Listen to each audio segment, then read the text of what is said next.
पत्नी जिद करे तो मानिएगा बिल्कुल नहीं, क्योंकि एक पत्नी की जिद ने ही पति को ऐसा फंसाया कि आज देश भर में वो मुंह दिखाने लायक नहीं है। राम मंदिर के चोरों में से एक लवकुश मिश्रा की पत्नी की डिमांड भी कुछ ऐसी ही थी।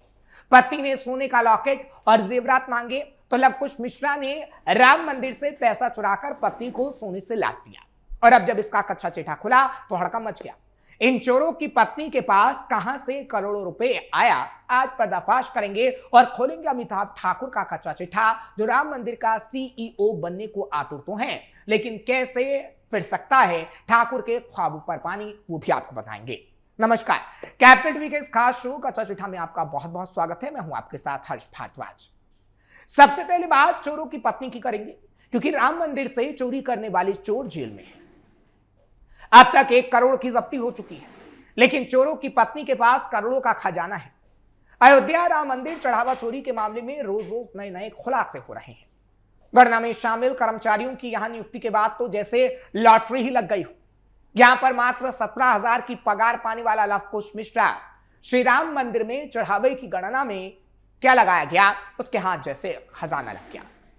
देखते ही देखते साधारण सा जीवन जीने वाला युवक करोड़पति बन गया और अपनी पत्नी को सोने से लाद दिया। चढ़ावा चोरी के आरोप में जेल काट रहा लवकुश मंदिर की सेवा में आने से पहले एक गैराज में वाहनों के सीट कवर बनाने का काम करता था। अयोध्या में बन रहे लवकुश के भव्य मकान को देखकर हर कोई स्तब्ध है। जमीन खरीदने से लेकर निर्माण तक में अब तक 70 लाख रुपए के आसपास खर्च हो चुका है। लवकुश के पैतृक आवास से उपलों में छिपाए गए 16 लाख की बरामदगी भी चर्चा का विषय बनी रही। 1 साल पहले तक एक गैराज में काम करने वाले लवकुश मिश्रा ने अपनी पत्नी को बड़े तोहफे दिए और अपनी पत्नी की ख्वाहिशों को पूरा करने के लिए वह चोरी कर रहा था। पत्नी के नाम 1024 वर्ग फुट का प्लाट की कीमत 25 लाख से ज्यादा। पत्नी को सोने का लॉकेट गिफ्ट किया, सोने के कई जेवर भी पत्नी को दिए, चांदी के आभूषण भी पत्नी को गिफ्ट किए। सवाल है कि सामान्य किसान का बेटा आखिर अपनी पत्नी को करोड़ों के गिफ्ट कैसे दे सकता है। दरअसल लवकुश मिश्रा रुदौली कोतवाली के सूजागंज स्थित फगौली ठकुरान गांव का निवासी है। वो एक सामान्य किसान का बेटा है। खेती भी बहुत ज्यादा नहीं है। पैतृक आवास सामान्य परिवारों जैसा ही। बाहर से देखने में लगता है कि लंबे समय से रंगाई पुताई तक नहीं हुई। चढ़ावा की गणना में लगाए जाने से पहले लवकुश एक गैराज में शीट कवर बनाने का काम करता है। बताया जाता है कि उसकी 15,000 से भी पहले कम पगार थी, फिर बाद में 15,000 हुई। पिछले दिनों जब इसके यहां छापेमारी की गई तो करीब 16 लाख रुपए उपले के ढेर के बीच बरामद हुए। एक वायरल वीडियो में इसके पिता ने रुपए बरामद होने की बात को भी कबूला था। पत्नी के भाई के पास मिले करोड़। इतना ही नहीं, यह भी पता चला है कि चढ़ावा चोरी मामले में जेल में बंद आरोपी अनुकल्प मिश्रा की बहन सुप्रिया की शादी लवकुश के साथ हुई। अनुकल्प ने ही लवकुश मिश्रा की मंदिर प्रबंधन से सिफारिश कर नौकरी लगवाई ताकि उसकी बहन खुश रह पाए और उसके जीजा उसको करोड़ों के गहने गिफ्ट कर पाए। रिश्ते में साले बहनों बड़े पैमाने पर दान के पैसों की हेराफेरी में लग गए। अनुकल्प ने भी कुछ दिनों पहले ही अयोध्या बाईपास के किनारे कौशलपुरी में लगभग 50 लाख रुपए का मकान खरीदा। ये भी पुलिस की जांच में सामने आया। लग्जरी गाड़ी, आलीशान मकान चढ़ावा चोरी की गवाही दे रहे हैं और उसके घर जो जेवरात मिले वो भी इसकी गवाही देते हैं। यानी जोरू तो जोरू, उसके भाई के पास भी करोड़ों का खजाना। पुलिस को क्या क्या मिला? पुलिस कई ठिकानों पर अब तक छापेमार कार्रवाई कर चुकी है।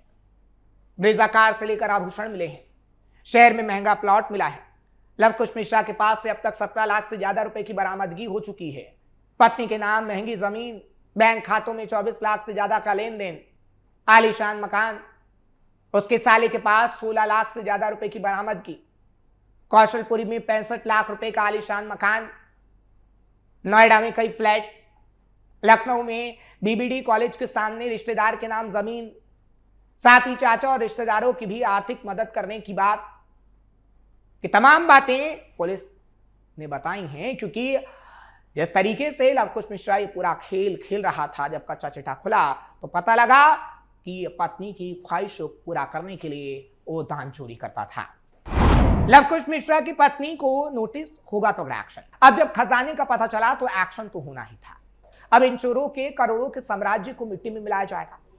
प्राधिकरण ने सुप्रिया मिश्रा यानी लवकुश की पत्नी को नोटिस दिया। नोटिस में कहा गया कि उनके खिलाफ दंडात्मक कार्रवाई हो रही है। हालांकि इससे पहले 15 दिन में जवाब देने के लिए कहा गया था, जिसके बाद अब लवकुश मिश्रा की पत्नी को दबोचा जा रहा है, क्योंकि यह संकेत पहले ही दे दिया गया था कि संतोषजनक जवाब अगर उनकी पत्नी ने नहीं दिया तो कार्रवाई होगी। निर्माणाधीन मकान गिराने की कार्रवाई भी हो सकती है, जिसके लिए नोटिस तक दे दिया गया। अब अमिताभ ठाकुर का कच्चा चिट्ठा भी खोलते हैं, क्योंकि राम मंदिर के चोर जहां चर्चा में बने हुए हैं, वहीं अमिताभ ठाकुर का नाम भी इस वक्त चर्चा में है। अयोध्या के श्री राम जन्मभूमि तीर्थ क्षेत्र ट्रस्ट में पहली बार मुख्य कार्यकारी अधिकारी सीईओ की नियुक्ति होने जा रही है। इस हाई प्रोफाइल पद के लिए पूर्व आईपीएस अधिकारी अमिताभ ठाकुर ने आवेदन किया है। ये वही अमिताभ ठाकुर है जिन्हें 2021 में योगी आदित्यनाथ की सरकार ने अनिवार्य सेवानिवृत्ति कर दिया था। उनके आवेदन के बाद इसकी चर्चा होने लगी है। वजह उनका आवेदन नहीं, बल्कि उनका लंबा और विवादों से भरा प्रशासनिक करियर है। मुलायम सिंह यादव, मायावती, अखिलेश यादव की सरकारों के दौरान अलग अलग मामलों में उनका टकराव चर्चा का विषय रहा। अमिताभ ठाकुर अब राम मंदिर ट्रस्ट के सीईओ बनना चाहते हैं। पूर्व आईपीएस अमिताभ ठाकुर ने अपना बायोडाटा ईमेल के जरिए सर्च कमेटी को भेज दिया है। हालांकि एक छोटी सी क्लिप भी उन्होंने जारी की है और आवेदन में उन्होंने साफ लिखा है कि वो एक सनातनी हिंदू हैं और मर्यादा पुरुषोत्तम भगवान श्री राम के न्याय, कर्तव्य निष्ठा और लोक कल्याण के आदर्शों में गहरी आस्था रखते हैं। उन्होंने 14 जुलाई को वीडियो जारी कर बताया कि राम मंदिर ट्रस्ट के बताए तरीकों से ही उन्होंने औपचारिक तौर पर अप्लाई किया। राम मंदिर ट्रस्ट ने चरावा चोरी विवाद के बाद राम मंदिर के लिए सीईओ के लिए 13 जुलाई को आवेदन मांगे थे, जिसके बाद यह आवेदन आया। अमिताभ ठाकुर का करियर हमेशा विवादों और बड़े नेताओं से टकराव की कहानियों से भरा है। वो विवादों में रहे हैं, इसलिए इस वक्त चर्चा का विषय बने हुए हैं। साल 2006 में जब वो फिरोजाबाद के एसपी थे, तब उन्होंने तत्कालीन मुख्यमंत्री मुलायम सिंह यादव के करीबी रिश्तेदार और विधायक रामवीर सिंह यादव के गलत आदेशों को मानने से इनकार किया था। इस दौरान उनके साथ बदसलूकी हुई। खुद मुलायम सिंह यादव ने उन्हें इस मामले में केस दर्ज न करने की मौखिक हिदायत भी दी थी, लेकिन अमिताभ ने इका थाने में एफआईआर दर्ज करा दी। यहीं से उनके और समाजवादी पार्टी के बीच एक लंबी जंग की शुरुआत हो चली थी। इसके बाद साल 2015 में जब अखिलेश यादव मुख्यमंत्री बने, तब अमिताभ की पत्नी डॉक्टर नूतन ठाकुर ने सरकार के खनन मंत्री गायत्री प्रसाद प्रजापति के खिलाफ लोकायुक्त में अवैध खनन की शिकायत करवाई। इससे नाराज होकर मुलायम सिंह यादव ने अमिताभ ठाकुर को फोन पर सीधे अंजाम भुगतने की धमकी दी।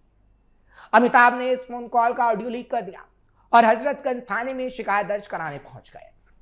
ठीक उसी रात पुलिस ने उनके खिलाफ एक पुराना मुकदमा दर्ज किया और 2 दिन बाद उन्हें सस्पेंड कर दिया गया।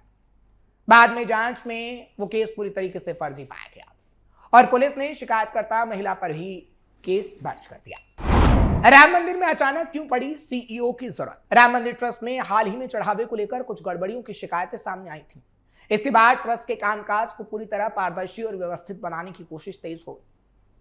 ट्रस्ट के महासचिव चंपत राय समेत कई पदाधिकारी के इस्तीफे के बाद अब नए प्रशासनिक चेहरों को शामिल किया जा रहा है।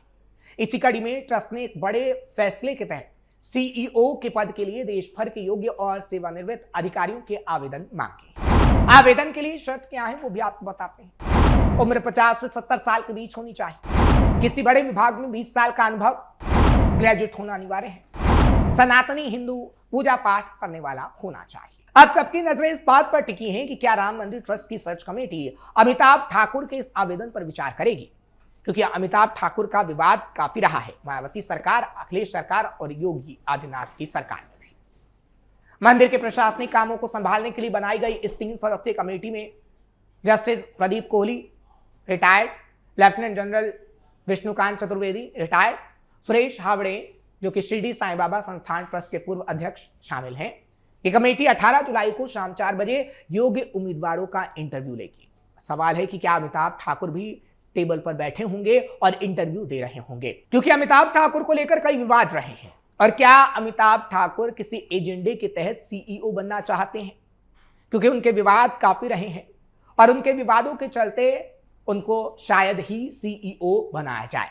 फिलहाल आगे आने वाले समय में क्या होगा ये तो वक्त ही बता पाएगा, लेकिन कच्चा चिट्ठा के इस खास प्रोग्राम में हम कच्चा चिट्ठा खोलते हैं, इसलिए चोरों और अमिताभ ठाकुर का कच्चा चिट्ठा आपके सामने रखा है। आपको ये खबर कैसी लगी कमेंट सेक्शन में जरूर बताएं। खबर को लाइक शेयर करें, कैपिटल टीवी को सब्सक्राइब करना बिल्कुल मत भूलिएगा। कल फिर आपके सामने हाजिर होंगे किसी बड़े मुद्दे के साथ। कच्चा चिट्ठा आपके सामने होगा।